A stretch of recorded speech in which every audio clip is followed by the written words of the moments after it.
والصلاة والسلام على سيد الأنبياء والمرسلين اما بعد فاعوذ باللہ من الشیطان الرجیم بسم اللہ الرحمن الرحیم۔ پروگرام روحانی علاج اور استخارہ کے ساتھ ایک بار پھر آپ کی خدمت میں حاضر ہے۔ گزشتہ پروگرام میں ہم نے صحابہ کرام رضی اللہ عنہم اجمعین ان کو جنات نے تنگ کیا یا نہیں، اور اگر کیا تو انہوں نے کس طرح اس کا حل تلاش کیا، اس پر کچھ مختصراً کلام کیا تھا۔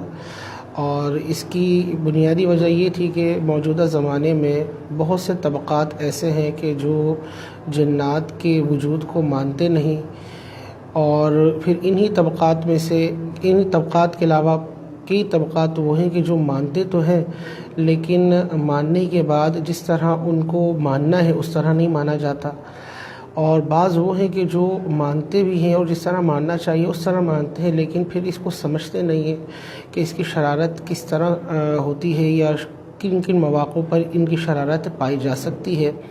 اور ان کی شرارت کی کیا کیا صورتیں ہو سکتی ہیں۔ تو الحمدللہ نور الہدیٰ نیٹ ورک کے تحت یہ کاوش کی گئی کہ روحانی علاج پروگرام میں آپ کو جہاں استخارے وغیرہ کروا سکتے ہیں، آپ روحانی علاج معلوم کر سکتے ہیں، اپنے مسائل کمنٹس کے ذریعے آپ بیان کر کے اس کا حل معلوم کر سکتے ہیں، وہیں آپ کو یہ نالج بھی مل رہی ہے کہ جنات یہ ہے کیا۔ اور بالخصوص چاہے سوشل میڈیا ہو یا الیکٹرانک میڈیا، اس کی تاریخ میں اتنی تفصیل کے ساتھ جنات پر سیریل وائز آپ کو شاید ہی کہیں جو ہے ایک کلام ملے کہ جنات کیا ہیں، کیا کیا کرتے ہیں، اور بہت کچھ ان کے بارے میں ابھی آنا باقی ہے۔ تو گزشتہ جو ہمارا پروگرام کا موضوع تھا، یہ انتہائی اہم ٹاپک ہے ان افراد کے لیے کہ جو جنات کا وجود مانتے نہیں ہیں یا مانتے ہیں لیکن اس کو سمجھتے نہیں ہیں کہ کس طرح ہمیں اس کو سمجھنا چاہیے اور کس طرح اس معاملے کو ڈیل کرنا چاہیے۔ ہم نے اس سلسلے میں آپ کی خدمت میں کچھ احادیث طیبہ پیش کی تھیں۔ دیکھیے، قرآن سے تو ہم جنات کے وجود اور ان کی سرکشی پر کی آیات ماقبل پروگرامز میں بیان کر چکے ہیں، اور جنات کس طرح شرارتیں کرتے رہے اور کن وجوہات کی بنا پر ان کی سرکشی بڑھی، اس کا بھی ذکر تفصیل کے ساتھ گزر چکا ہے۔ ماقبل ہم نے آپ کو 3 احادیث بیان کی تھی، اور اس میں بالخصوص اس جانب رہنمائی اور نشاندہی کی گئی تھی کہ جنات نے صحابہ کرام کو بھی تنگ کرنے کی کوشش کی ہے۔ اس سلسلے میں پہلی حدیث ہم نے آپ کو پیش کی تھی، یہ سنن دارمی کی حدیث تھی، جلد نمبر 1 صفحہ نمبر 19، اور اس حدیث کے راوی حضرت ابن عباس رضی اللہ عنہما ہے۔ آپ اس حدیث کے راوی ہیں، اور آپ کہتے ہیں کہ ایک خاتون تھیں جو بارگاہ رسالت صلی اللہ علیہ وسلم میں اپنے بیٹے کو لے کر حاضر ہوئیں اور عرض کی، یا رسول اللہ، یہ میرے بیٹے ہیں، ان کو جنون کی کیفیت ہے، اور یہ جو کیفیت ہے انہیں صبح اور شام کے وقت عارض ہوتی ہے، یعنی صبح میں یہ انتہائی جنونی ہو جاتا ہے بچہ، اور شام کے ٹائم میں ان پر انتہائی غضب کی کیفیت طاری ہو جاتی ہے، اور یہ ہمیں بہت تنگ کرتا ہے۔ تو آقا دو عالم صلی اللہ علیہ وسلم نے اس بچے کو قریب کیا، قریب کرنے کے بعد اس کے سینے پر ہاتھ مارا اور اس کے سینے پر مسح کیا۔ حضرت ابن عباس کہتے ہیں اس کا نتیجہ یہ ہوا، نمبر 1 اس بچے کو قے آئی، نمبر 2 سرکار دو عالم صلی اللہ علیہ وسلم نے جو اس کے سینے پہ مسح کیا، اس قے کے اندر جو اسے چیز آئی وہ کوئی لیکوڈ نہیں تھا، بلکہ آپ کہتے ہیں کہ کتے کا جس طرح بچہ ہوتا ہے چھوٹا، اس کی مثل کوئی شے تھی کہ جو اس کے منہ سے برآمد ہوئی۔ لہٰذا یہ جو حدیث طیبہ ہے یہ ہمیں سمجھا رہی ہے کہ یہ جو خاتون تھی ان کے بیٹے کے ساتھ جو معاملہ تھا کہ باطن سے کتے کا بچہ جسے پلا کہا جاتا ہے، اس کے مثل کوئی سیاہ چیز نکلے اور وہ نکل کر بھاگے، تو یہ کوئی بیماری تو نہیں تھی، یہ کوئی اس طرح کا ایسا تو نہیں انہوں نے زندہ اس کو کھا لیا تھا، اور اگر اس کو ڈال بھی لیا جائے معدے کے اندر تو پھر تو اندر زندہ نہیں رہ سکتا۔ اور اسی طرح یہ روایت اور بھی کئی طرق سے صحابہ کرام سے مروی ہے، اور بعض احادیث میں الفاظ یہ ہیں کہ رسول اللہ صلی اللہ علیہ وسلم نے سینے پر ہاتھ مار کر فرمایا، اللہ کے دشمن نکل، یعنی یہ کوئی بیماری نہیں ہے بلکہ اندر جنات کی شرارت ہے کہ جس نے اندر قبضہ کیا ہوا ہے، تسلط کیا ہوا ہے، اور رسول اللہ اسے حکم فرما رہے ہیں کہ تم باہر نکلو۔ اسی سلسلے میں ابن ماجہ شریف کی حدیث بھی آپ کو بیان کی تھی، جس کے راوی حضرت عثمان بن ابی العاص رضی اللہ عنہ ہیں، اور آپ راوی بھی ہیں اور یہ معاملہ بھی آپ ہی کے ساتھ ہوا. آپ کہتے ہیں کہ سرکار دو عالم صلی اللہ علیہ وسلم نے مجھے طائف کا عامل بنا کر بھیجا. جب میں وہاں پہنچا تو کچھ عرصے کے بعد کوئی شے تھی جو مجھے نماز میں ستایا کرتی تھی اور اس کے باعث مجھے نماز میں انتہائی خلل واقع ہوتا اور مجھے پتہ نہیں چلتا کہ میں نماز میں کیا پڑھ رہا ہوں. جب یہ کیفیت زیادہ بڑھ گئی تو میں بارگاہ رسالت میں حاضر ہوا. سرکار صلی اللہ علیہ وسلم نے فرمایا اے ابی العاص. میں نے عرض کی جی یا رسول اللہ. آپ نے فرمایا کس لیے آئے ہو؟ میں نے عرض کی یا رسول اللہ صلی اللہ علیہ وسلم کوئی چیز ہے جو مجھے نماز میں ستاتی ہے اور مجھے پتہ نہیں چل پاتا کہ میں کیا پڑھ رہا ہوں اور مجھے اس میں خلل واقع ہو جاتا ہے. سرکار صلی اللہ علیہ وسلم نے ان کا ایک کلام سنا. سننے کے بعد فرمایا یہ شیطان ہے. پھر ان سے فرمایا قریب آئیے. جب آپ قریب آئے اور بارگاہ رسالت میں ادب کے ساتھ دو زانو ہو کر قریب بیٹھے، پہلے بھی ادب کے ساتھ تھے، یعنی اب قریب آ کر اور زیادہ مؤدب ہو کر آپ بیٹھے، تو سرکار نے ان کے سینے پر اپنا ہاتھ مارا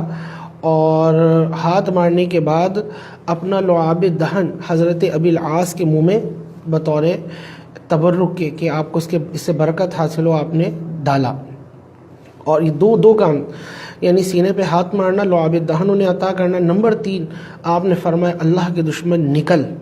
جب سرکار نے یہ ارشاد فرمایا، حضرت بلاس کہتے ہیں کہ مجھے ہلکا پن محسوس ہونے لگا. حضور نے 3 مرتبہ یہ جو ہے کلمات ارشاد فرمایا کہ اللہ کے دشمن نکل.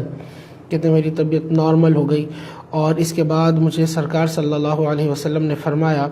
کہ آپ جائیے اور اپنے کام کو انجام دیجیے. آپ کہتے ہیں کہ مجھے اپنی جان کی قسم ہے کہ پھر مجھے کبھی بھی اس طرح کا معاملہ دوبارہ درپیش نہیں آیا کہ جو نماز کے اندر میری کیفیت ہوا کرتی تھی. تو آپ دیکھیے یہ حضور کے صحابی ہیں، ان پر جنات میں سے کسی جن نے اٹیک کیا اور شرارت کی اور انہیں تنگ کرنا چاہا تو انہوں نے بارگاہ رسالت صلی اللہ علیہ وسلم میں آ کر عرض کی اور رسول اللہ نے اس جن کی سرکشی سے ان کو نجات دلوائی، انہیں چھٹکارا عطا فرمایا. اور اس میں جو سرکار کا کلام تھا جن کو نکلنے کا کہنا، میرے سرکار تو اشارہ فرما دیں بڑے سے بڑا جن ہو یا شہنشاہ جنات ہو وہ کٹ کے رہ جائے. آپ کو تو اللہ رب العزت نے وہ مقام اور مرتبہ اور وجاہت کا مقام عطا کیا ہے کہ اگر آپ زمین پر انگلی سے اشارہ فرمائیں تو چاند 2 ٹکڑے ہو جائے، اگر آپ ڈوبے ہوئے سورج کو اشارہ فرمائیں تو وہ پلٹ آئے. تو جنات یہ سرکار کی کس طرح اطاعت نہ کرتے. بہرحال ان کو آرام ہو اور رسول اللہ نے جو ان کو اب لعاب دہن عطا کیا اس میں بھی ضرور کوئی نہ کوئی حکمت ہے. اس کے بارے میں شارحین کہتے ہیں کہ آپ یہ توجہ کیجئے کہ ممکن ہے جن اس نے ایک وقت تک جسم کے ساتھ شرارت کی اور حضرت عثمان بن ابی العاص جو ہے ان کو فزیکلی طور پر کمزور کر دیا، ان کو ذہنی طور پر کچھ کمزور کر دیا اور رسول اللہ انہیں اپنا لعاب دہن عطا فرما رہے ہیں بطور تحفے کے، بطور ہدیے کے، بطور تبرک کے، کہ یہ جب ان کے باطن میں جائے تو باطن میں جتنی بھی کمزوریاں ہیں، ویکنس ہیں، وہ ساری چیزیں دور ہو جائیں اور یہ دنیا کا بہترین سپلیمنٹ جو ہے جب ان کے باطن میں پہنچے تو ان کو انتہائی فرحت کا احساس ہو، تکلیفیں زائل ہو جائیں اور وہ کلفتیں دور ہو جائیں اور رسول اللہ سے جو ان کی الفت ہے اس میں اور زیادہ ترقی اور اضافہ ہو. یہ ابن ماجہ شریف کی حدیث ہے. ابن ماجہ میں 253 نمبر یہ حدیث ہے. تیسری حدیث اس سلسلے میں جو ہم آپ کی خدمت میں پیش کریں گے بخاری اور مسلم شریف کی حدیث ہے، کیونکہ بہت سے لوگ ایسے ہیں کہ جنہیں علم سے تو شغف نہیں ہے لیکن جب بات کی جاتی ہے علم دنیا میں تو کہتے ہیں کہ ہمیں بخاری اور مسلم سے حوالہ دیا جائے، حالانکہ انہیں یہ بھی نہیں پتہ کہ وہ بخاری اور مسلم سے جو حوالہ مانگ رہے ہیں اس کی درست وجہ کیا ہے. تو بہرحال بخاری اور مسلم کی متفق علیہ حدیث ہے.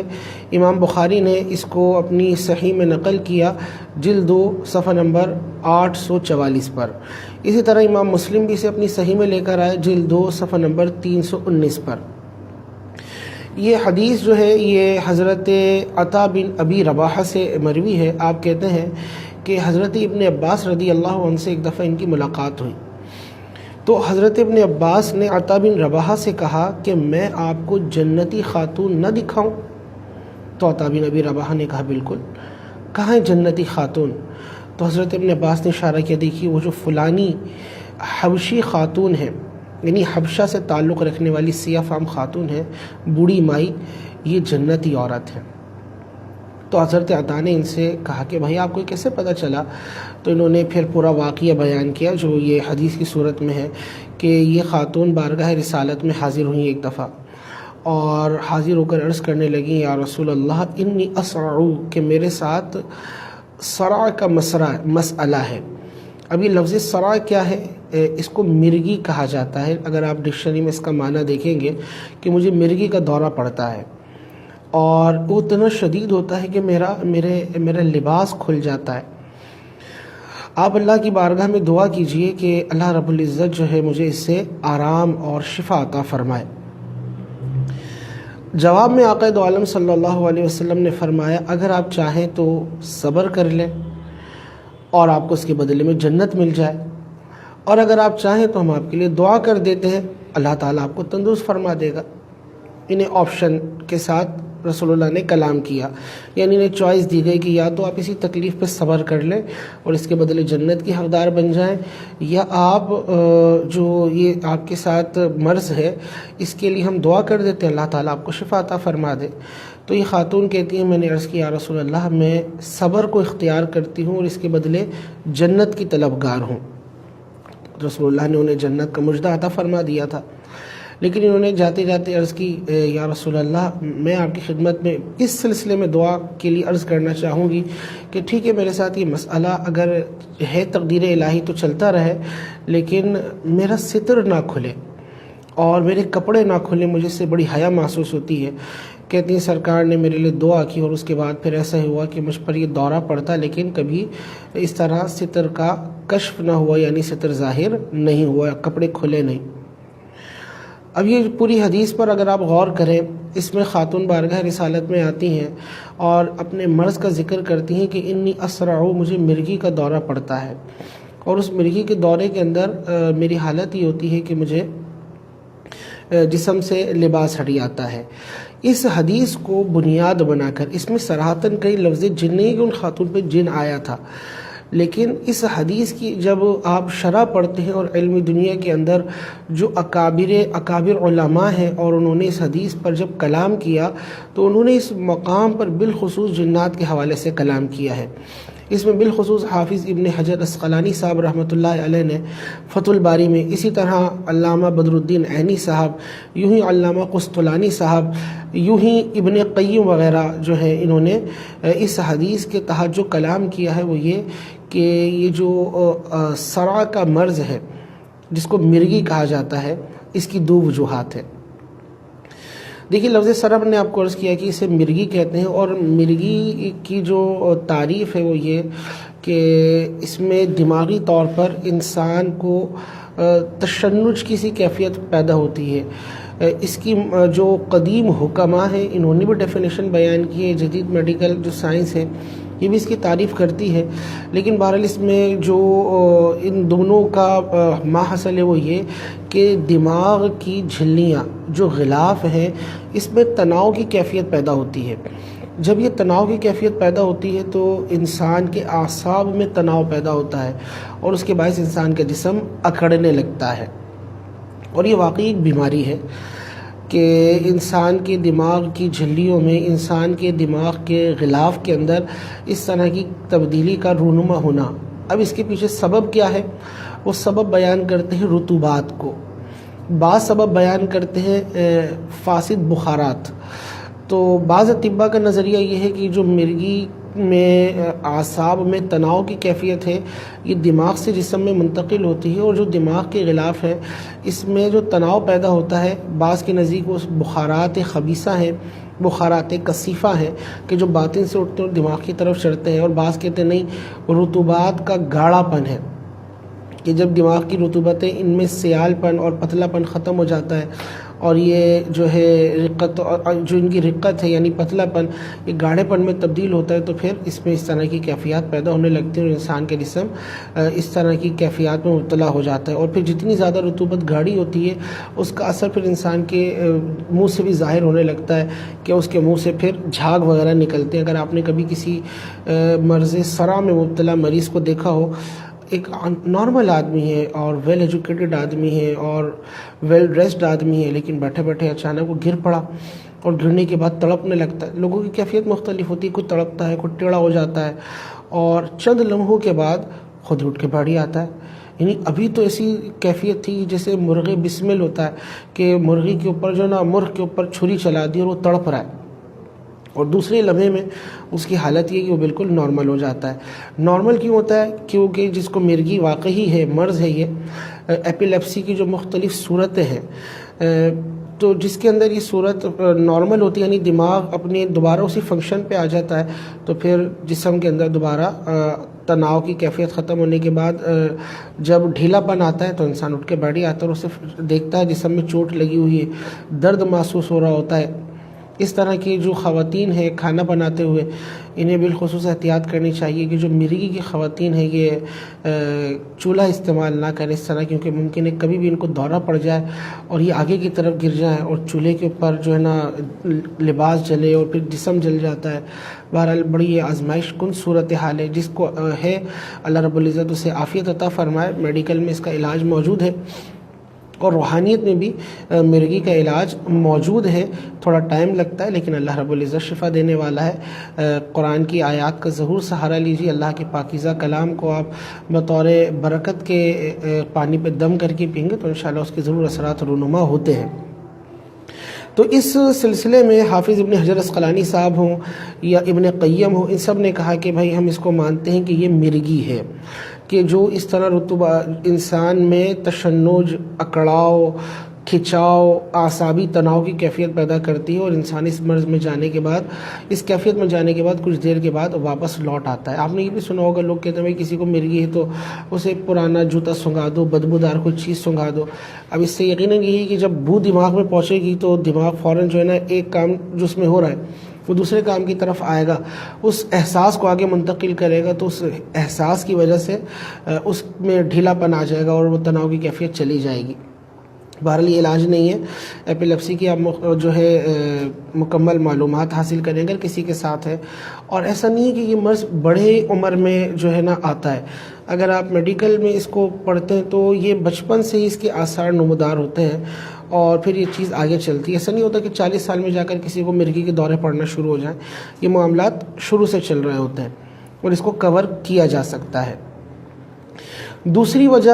جو مرغی کی ہے اور اس پر ابن قیم، علامہ ابن حجر عسقلانی اور دیگر علماء نے کلام کیا، وہ کہتے ہیں وہ مرغی جناتی مرغی ہے۔ اب اس پر ممکن ہے کسی کو اعتراض ہو کہ جناتی مرغی کیا ہوتی ہے، لیکن بہرحال یہ جو اکابر ہیں انہوں نے اس پہ کلام کیا، اور بالخصوص ہم جو بھی یہاں پہ آپ کو ریفرنس دے رہے ہیں یہ حافظ ابن حجر عسقلانی صاحب کا ہے۔ آپ فتح الباری جلد 10 صفحہ نمبر 114 پہ فرماتے ہیں اس جناتی مرغی کے بارے میں، کہتے ہیں کہ یہ کبھی جنات کے سبب ہوتی ہے، جو عام طبعی ہے اس کی تو بات ہو چکی ہے، اور کہتے ہیں اس کا سبب جو ہے یہ خبیث جن ہوتے ہیں۔ اس کی وجہ یہ ہے کہ انہیں انسانی صورتیں اچھی لگتی ہیں، تو اگر کوئی اس طرح انسانی صورت انہیں اچھی لگی تو یہ اس انسان کے اوپر حاوی ہو جاتے ہیں، اور جب حاوی ہوتے ہیں انسان کے اوپر تو پھر انسان میں جب ایک دم سے دوسری انرجی منتقل ہوتی ہے تو وہ تڑپنے لگتا ہے اور اس کی کیفیت بگڑ جاتی ہے۔ دوسری وجہ یہ انسان سے ان کو کوئی اذیت پہنچتی ہے تو اس پر وہ اس طرح حملہ کر دیتے ہیں اور اسے مرغی کی کیفیت میں ڈال دیتے ہیں۔ تو یہ جو جنات کا انسان پر اٹیک کرنا ہے، انسان کی اچھا لگنے کی صورت میں یا اس سے اذیت پہنچنے کے سبب یا اس سے کوئی بغض اور عداوت ہو، اس صورت میں اس صورت سے نجات کس طرح ملے گی؟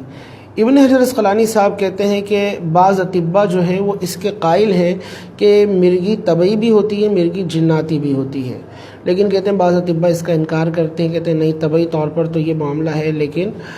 جنات سے اس کا کوئی تعلق نہیں اور یہ اس سے کوئی ریلیٹ نہیں کرتا معاملہ،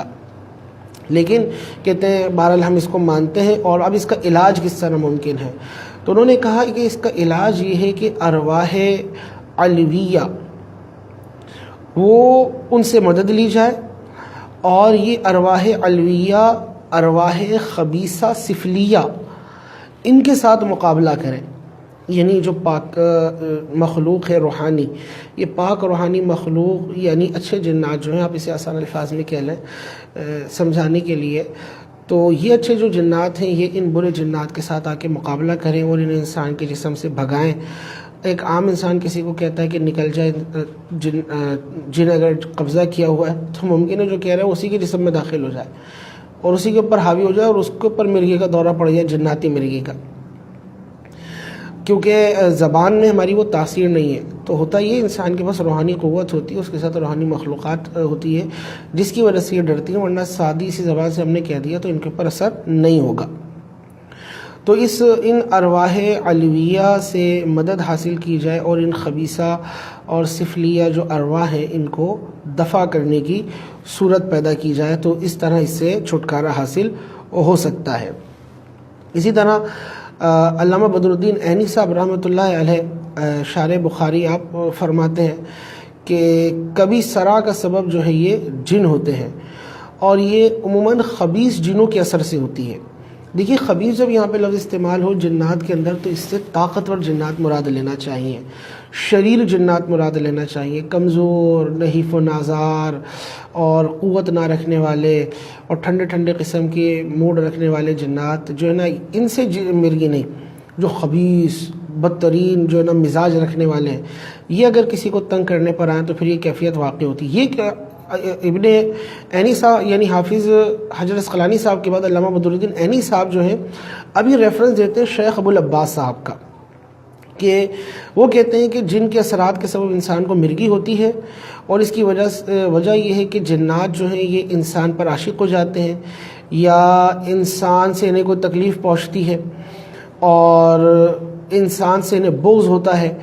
تو یہ وجوہات بنتی ہیں کہ جب انسان سے ان کو ایذا پہنچے یا انسان جو انہیں اچھا لگنے لگے تو وہ اس پر اپنا تسلط ظاہر کرنے کے لیے یا اس کو سزا دینے کے لیے اس کے ساتھ یہ شرارت کرتے ہیں، اور شرارت یہ ہوتی ہے کہ وہ اس کو گرا دیتے ہیں۔ مرغی کے اندر یہ ڈائریکٹ انسان گر جاتا ہے کھڑے سے اور تڑپنے لگتا ہے، ہاتھ پیر ٹیڑھے ہونے لگتے ہیں اس کے، اور بعض اوقات ایذا پہنچنے کی صورتیں مختلف ہیں۔ ان سے مثال کے طور پر کہیں جنات موجود ہیں، وہاں پانی پھینک دیا، گرم پانی پھینک دیا، یا جنات کہیں موجود ہیں، نظر تو آتے نہیں ہیں، راستے میں ہم بھی جا رہے ہیں وہ بھی موجود ہیں، یا ان کے بچے کھیل رہے ہیں، انسانوں سے ان کے بچوں کو تکلیف پہنچ گئی، یوں ہی جہاں پر یہ موجود تھے وہاں پر پیشاب کر دیا، اس جگہ کو گندا کر دیا، غلاظت پھیلا دی،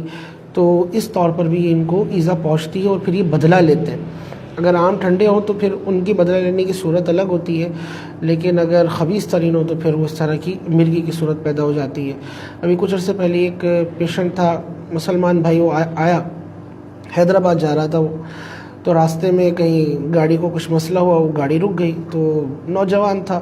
اس کو حاجت استنجا ہوئی، وہ گیا، جا کر اس نے پیشاب کیا۔ جب سے وہ حیدرآباد سے واپس آیا، وہ کہتا ہے کراچی کا شاید ہی کوئی ڈاکٹر چھوڑا ہو میں نے، اس کو انجیکشن لگتے تھے خارش ختم کرنے کے، اس کو جسم میں اتنی خارش ہوتی تھی، اس نے دکھایا کہ اس کے ہاتھوں پیروں سے خون رس رہا تھا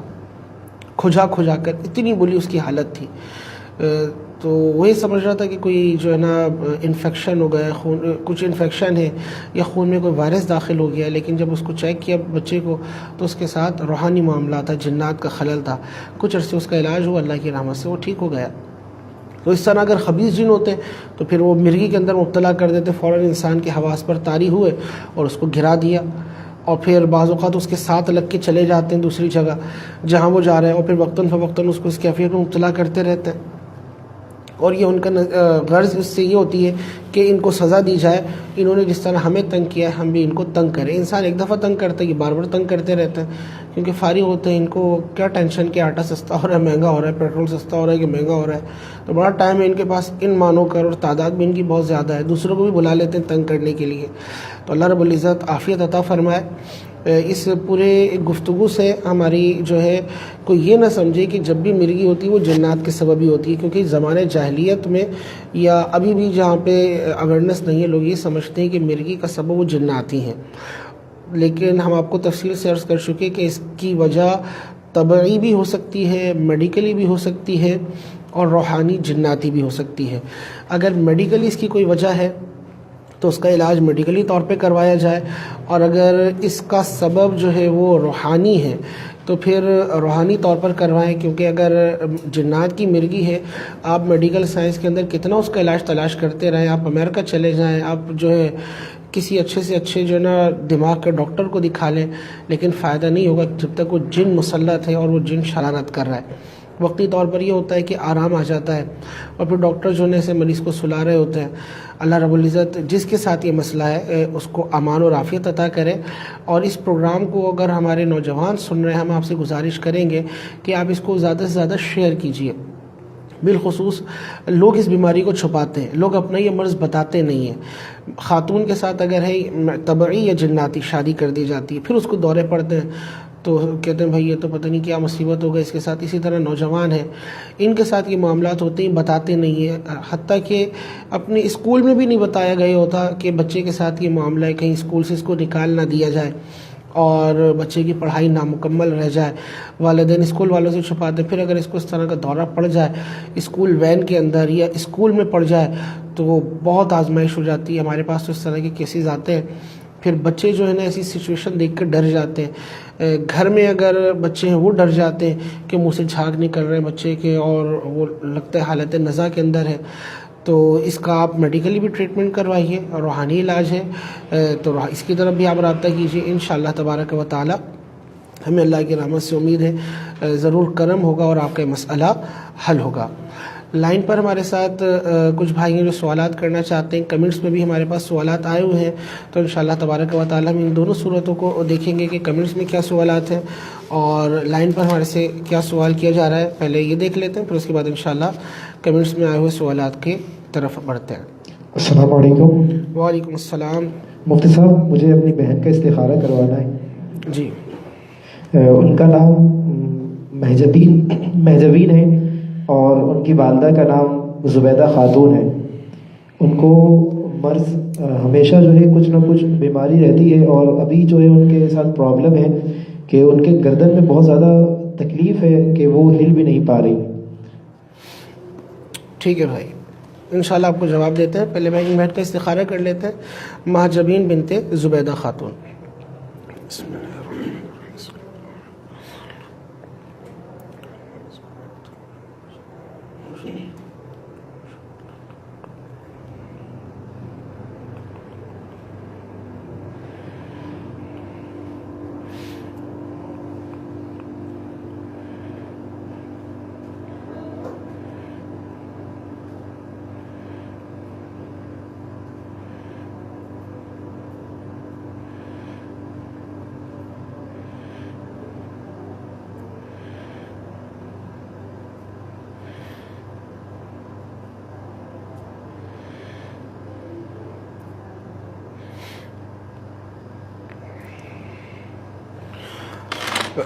یہ بھائی نے سوال کیا تھا اپنی سسٹر کے حوالے سے کہ ان کی ہمشیرہ عموماً بیمار رہتی ہیں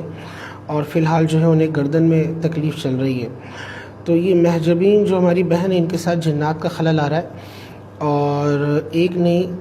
چند جنات ہیں جو وقتاً فوقتاً ان کو تنگ کرتے ہیں، اور بیماریوں کی صورت میں جو ہے یہ مسئلہ ان کا ظاہر ہوتا ہے۔ اللہ رب العزت انہیں شفا عطا فرمائے، عافیت عطا فرمائے۔ ان کے لیے روحانی علاج یہ ہے کہ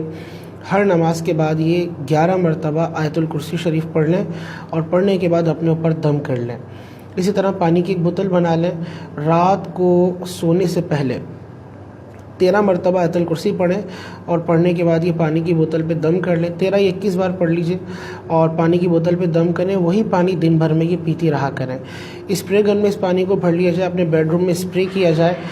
اس عمل کو تقریباً 21 دن تک آپ کنٹینیو رکھیں، اور 21 دن کے بعد پھر ہم سے رابطہ کیجئے۔ فرقان مدنی آفیشیل پیج، اس پر ہمارا نمبر آ رہا ہے، جس طرح آپ نے رابطہ کیا تو آپ اگر چاہیں تو دوبارہ پروگرام میں رابطہ کر سکتے ہیں، یا ہم سے واٹس ایپ پہ رابطہ کر کے، فون پہ رابطہ کر کے ایڈریس معلوم کر لیجئے۔ روحانی سینٹر یہ اورنگی ٹاؤن میں ہم یہاں بیٹھتے ہیں پیر منگل جمعرات کو، یعنی مریضوں سے ملاقات کرتے ہیں پیر منگل جمعرات دن 12 سے 2 بجے، اور اتوار کو ملاقات کی ٹائمنگ صبح 10 سے 1 بجے تک ہے۔ تو آپ یعنی ان بہن کے محرم آ جائیں یا پرچہ لکھ کر بھیج دیا جائے تو انشاءاللہ تبارک و تعالیٰ ان کو تعویذات بھی دے دیے جائیں گے، اور یہ مسئلہ ان کا حل ہو جائے گا۔ محمد ابراہیم صاحب انہوں نے پوچھا ہے کمنٹس میں کہ کیا سورہ کہف پڑھنے سے یہ مرض ٹھیک ہو جاتا ہے؟ انہوں نے سنا ہے، کیا یہ درست ہے؟ دیکھیے قرآن پاک کی مختلف آیات طیبات ہیں جنہیں اس مرض کے لیے پڑھا جاتا ہے۔ اللہ رب العزت کسی بھی آیت کے ذریعے شفا عطا فرما دے، پورا قرآن جو ہے یہ شفا ہے۔ اللہ نے فرمایا وَنُنَزِّلُ مِنَ الْقُرْآنِ مَا هُوَ شِفَاءٌ وَرَحْمَةٌ لِّلْمُؤْمِنِينَ، اور ہم نے قرآن کو نازل کیا، اس میں مسلمانوں کے لیے شفا اور رحمت ہے۔ اب یہ دیکھا جائے گا کہ کس کی مرگی جناتی کس درجے کی ہے، تو اس کے لیے جو روحانی معالج ہیں اس مریض سے ملاقات کر کے، مریض کی کنڈیشن دیکھ کر، پھر جنات کی سرکشی دیکھ کر، پھر اسی طرح اسے علاج ریکمنڈ کرتے ہیں اور اسے طریقہ کار بتاتے ہیں کہ آپ یہ آیت پڑھیے، یہ تعویذ استعمال کیجئے، یہ صدقہ دیجئے۔ تو جس طرح کا مسئلہ ہے اس کے لیے اسی طرح کی ڈوز تجویز کی جاتی ہے۔ بہرحال قرآن پڑھ کے دم کریں، انشاءاللہ تبارک و تعالی برکت ملے گی، چاہے وہ سورہ کہف ہو، چاہے وہ اس کے علاوہ کوئی اور صورت ہو، لیکن یہ خود سے نہ کریں۔ خود سے کرنے میں آزمائش ہے، آپ برکت کے لیے پڑھیں کہ اللہ تعالیٰ میں سے برکت عطا فرمائے، لیکن جنات کا مقابلہ بھی صورت کو پڑھ کے کرنا شروع کر دیں تو اس کے لیے آپ کو اجازت لینا پڑے گی، اجازت کے ساتھ پھر یہ معاملہ کریں۔ اگر کسی کو عام مرگی ہے، یعنی میڈیکلی طور پر اس کے ساتھ مسئلہ ہے، تو اس کا علاج ہم عرض کر دیتے ہیں۔ سورہ فاتحہ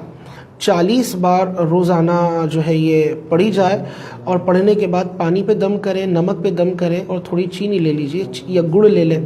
اس پہ دم کیجئے۔ پانی اس طرح جو مرگی کا مریض ہے یہ روزانہ پانی یہی پیے، چینی جو ہے اسے استعمال کریں، یعنی جو بھی آپ بناتے ہیں چائے وغیرہ، اور جو نمک ہے اسے سالن میں استعمال کریں، روٹی میں آپ اسے آٹے میں استعمال کریں، اس کی بنی ہوئی جو ہے یعنی نمک جس روٹی میں شامل ہے یہ والا وہ استعمال کیجئے، اور اس عمل کو آپ 40 دن تک کنٹینیو رکھیں۔ نمبر 1۔ نمبر 2،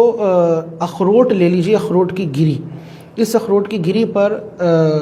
جو سورہ فاتحہ ہے، اسی سورہ فاتحہ کو پڑھ کر دم کیا جائے تقریباً 111 بار، اول آخر 11 مرتبہ درود پاک۔ اور یہ اخروٹ کی گری روزانہ صبح کے وقت، یعنی نہار میں جسے کہا جاتا ہے، ایک اخروٹ جو ہے اس کی گری جب آپ نکال لیں گے تو ٹوٹ جاتی ہے، لیکن سالم بھی مل جاتی ہے،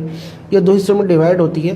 آپ وہ گری لے لیجیے اور اس پر پانی کھا کر اسے آپ پانی پی لیں، اور پھر اس کے 10 سے 15 منٹ کے بعد آپ ناشتہ کیجیے، اور اس عمل کو بھی 40 دن تک آپ کنٹینیو رکھیں، اور اس کے بعد پھر آپ ہم سے رابطہ کریں۔ انشاءاللہ تبارک و تعالی میں اللہ کی رحمت سے امید ہے جو اس طرح کے مریض ہیں وہ اپنے اندر بہت زیادہ تبدیلی محسوس کریں گے۔ محمد مدنی غوری صاحب نے انہوں نے روزگار کے لیے معلوم کیا ہے کہ کوئی عمل بتا دیجئے۔ محمد مدنی غوری صاحب، ہم آپ کی خدمت میں گزارش کریں گے کہ اگر آپ رزق کی تنگی کا شکار ہیں، نمبر 1، آپ نماز کی پابندی کریں۔ نماز کی پابندی تو لازم ہے اور فرض ہے نماز۔ نماز کے ساتھ آپ اپنے والدین کی خدمت کیجیے۔ روایت میں آتا ہے کہ بندہ اگر اپنے والدین سے اس طرح دور ہوتا ہے، ان کی دعاؤں سے محروم ہوتا ہے، تو اس کا رزق تنگ کر دیا جاتا ہے۔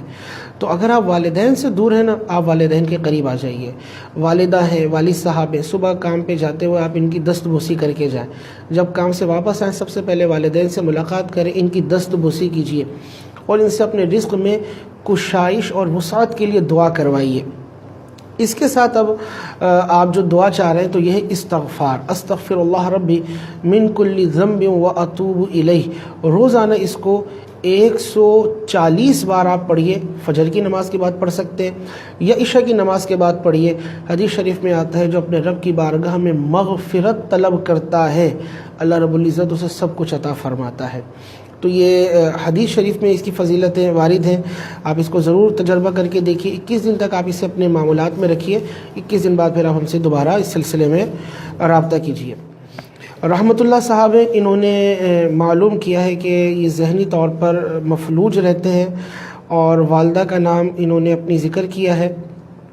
اور کچھ اپنے روحانی مسائل انہوں نے ذکر کیے، دیکھتے ہیں کہ ان کے ساتھ کیا معاملہ ہے۔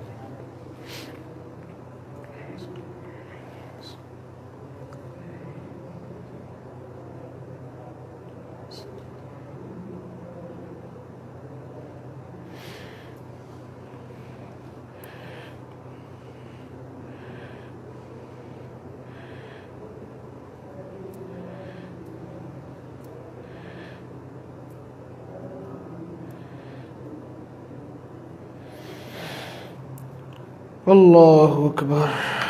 لا حول ولا قوت الا باللہ العلی العظیم۔ رحمۃ اللہ صاحب، یہ ہمارے بھائی نے بنو سے ہم سے رابطہ کیا ہے، اور رحمۃ اللہ صاحب آپ کے ساتھ روحانی معاملات آ رہے ہیں اور انتہائی گھمبیر معاملات ہیں، اور آپ کے ساتھ یہ طویل عرصے سے معاملہ چل رہا ہے، تقریباً 11-12 سال کی آپ کی جب سے عمر ہے، آپ کو ان چیزوں نے پکڑا ہوا ہے۔ بہرحال آپ اپنی کیفیات خود جانتے ہیں، آپ کے ساتھ کیا گزر رہی ہے، کیا بیت رہی ہے۔ آپ اگر کسی عام شخص کو بتائیں گے نا تو وہ شاید آپ کو نفسیاتی مریض تصور کرے گا، لیکن حقیقت یہ ہے کہ آپ روحانی مخلوق نہیں بلکہ روحانی مخلوق کے پورے قبیلے کی زد میں ہیں۔ انہوں نے یہ بستِ رازہ، ان کی والدہ کا نام تھا، انہوں نے پوچھا۔ بہرحال آپ ہم سے رابطہ کیجیے، ہم آپ کا مکمل جو علاج ہے وہ یہاں پہ اس میں پروگرام میں ذکر نہیں کر رہا ہے، کیونکہ اس کے مختلف اسٹیپس ہوں گے اور بہت ساری اس کے اندر چیزیں ہیں، اور آپ کا مسئلہ بہت پرانا ہے یہ، اور بہت شدید معاملات ہیں، لیکن اللہ رب العزت اس کے فضل، اس کے کرم اور اس کی قدرت کے آگے کوئی حیثیت نہیں ہے ان چیزوں کی۔ یہ مخلوق ہے خدا کی، اور ان کو بھی پابند رکھا گیا ہے، ان کا ایک دائرہ کار ہے، یہ اپنے دائرہ کار میں رہتے ہیں۔ ان کو اگر یہ سرکشی کریں تو ان کے اوپر پھر اسی طرح عتاب اور ساری چیزیں ہوتی ہیں۔ پریشان نہ ہو، نور الہدیٰ نیٹ ورک سے آپ کا جو ہے تعلق جڑ گیا ہے، یہ اللہ کی بہت بڑی رحمت ہے، آپ پر بہت بڑی رحمت ہے۔ آپ دنیا بھر کے معالجین سے رابطہ کریں، وہ ایک طرف ہے، لیکن الحمدللہ ہمارے شیخ طارق احمد صاحب مدّ ظلہ العالی، ان کی عطا اور ان کی نظر اور ان کا فیض الحمدللہ یہ نور الہدیٰ نیٹ ورک پر عام ہے۔ اور آپ انشاءاللہ آپ نے آج رابطہ کیا ہے، آپ ہم سے پرسنلی فون پر رابطہ کریں، انشاءاللہ ہم آپ کو عرض کریں گے۔ کچھ عرصے کے بعد انشاءاللہ تبارک و تعالی میں ہمیں اللہ کی رحمت سے امید ہے آپ ایک نئی زندگی کا آغاز کریں گے۔ اللہ رب العزت ہمارے جو بھی مسلمان بھائی ہمیں دیکھ رہے ہیں، پریشانیوں کا شکار ہیں، انہیں ان امراض سے نجات عطا فرمائے، شفا عطا فرمائے، اور یہ جو نور الہدیٰ نیٹ ورک ہے اس کی خوشبو کو ہمیں دوسرے مسلمانوں تک پھیلانے کی، اس خوشبو کی خبر دوسرے مسلمانوں تک پہنچانے کی توفیق عطا فرمائے۔ فیض کا دریا بٹ رہا ہے، فیض کا باڑا یہاں پہ تقسیم ہو رہا ہے، آئیے آپ بھی اپنا حصہ لے لیجئے۔ آمین، وآخر دعوانا ان الحمد للہ رب العالمین۔